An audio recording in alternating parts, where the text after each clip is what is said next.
desta mesa redonda era Diego Bernal. E se xontamos a Diego Bernal con María José, seguramente, estando aí o editor, tiñamos a segunda parte de Zapatóns asegurado. Entón, quero tamén escoller que moitos de vos recordades a Diego Bernal, que xunto con María José podería saber todo. É unha os que somos dunhas xeracións determinadas o votamos moito de menos. Acordame tamén do seu irmán, que afortunadamente está vivo, que é Farruco, coñeces a Farruco, que son destes personaxes que construyen a historia da cidade. Entón, que pena que Diego Bernal, porque estaba aí xa ese segundo libro, ou teníamos un spin-off deste libro con Diego Bernal. Entón, tamén quero, rendirlle un homenaxe, un tributo, xa que vos quede precisamente mencionou estes personaxes que son a idiosincrasia de Santiago de Compostela. Y una persona que fue muy importante.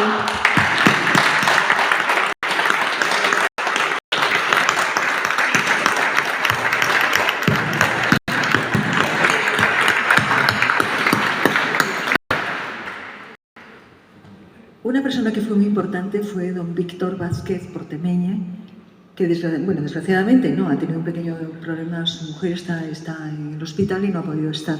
Me hubiese encantado, porque yo hablo también de él en el libro, porque se tuvo que pelear con don Manuel Fraga, que yo tuve el honor de conocerle, de entrevisté a don Manuel Fraga para publicarlo en Casa del Corazón, que eso es un hito. Y no ha podido estar aquí, pero sí creo que tuvo que como que enfrentarse con el señor Fraga para decirle que esto es lo que tenemos que hacer, tenemos que relanzar el camino. Es así, quizás tú lo sabes, ¿no? Sí, agora mesmo penso que o camiño, o que decía antes, está nun dos mellores momentos da súa historia e está nun momento que xa forma parte do patrimonio mundial de calquera persoa e que xa non é preciso, pois, tamén como decía antes, incentivar a naide a facer o Camiño de Santiago, porque está no imaginario da humanidade e calquera persoa en calquer lugar do mundo, pois, se pode iniciar o camiño desde calquera momento e sabe que existe unha meta que é Santiago de Compostela.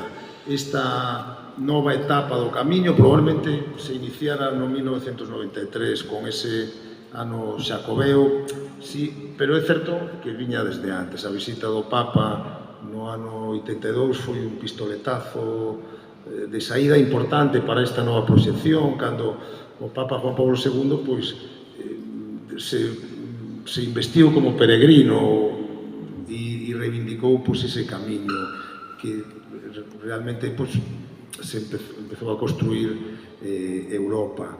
Despois hubo outros acontecementos como a declaración do primeiro itinerario cultural europeo e tamén a declaración da cidade de Santiago como patrimonio da humanidade. Todos estes acontecementos confluíron nese ano 1993 no que eu tuve a sorte de vivir na oficina de prensa da Xunta de Galicia, que tiñamos unha delegación concretamente no Pazo de Raxón, na parte que é propiedade da Xunta de Galicia, e ali pois podemos ver a Zapatones, actuar e coñecer ben a súa vida, porque se algunha presenza era visible na Praza do Obradoiro naqueles tempos, pois era de Zapatones e a do gaiteiro do arco do Pazo Episcopal, dúas presencias importantísimas. Pero nos interactuamos moito con el, porque éramos do equipo do presidente da Xunta daquele momento, Manuel Fraga, que tiña o bo costume de celebrar os consellos da Xunta de Galicia no Pazo de Raxoi. Entón, nos trasladábamos desde San Caetano os xoves a Raxoi e estábamos ali os xoves e os venres. Era maravilloso ver como aquel crisol que é a Praza do Obradoiro cada vez se iba chendo de máis xente, de xente que viña de todas partes e todos gozábamos daquela explosión que non houbera hasta aquel 1993. E por ali pasou Zapatones, penso que pasou e fixo da Praza do Obradoiro a súa casa. E entonces sempre estaba con que lle iban comprar unha esclavina, con que sempre estaba con esa teima, e creo que só faltou que houvese unha custeación en Santiago pública para que lle compráramos todos os santiagueses ou santiagueses de adopción como son eu, a esclavina, a nova de verán e a de inverno, porque aquela que levaba no verán, que era de inverno, non vos digo como debería sufrir aquel home, non? E, sí, no mes de agosto iba a caer.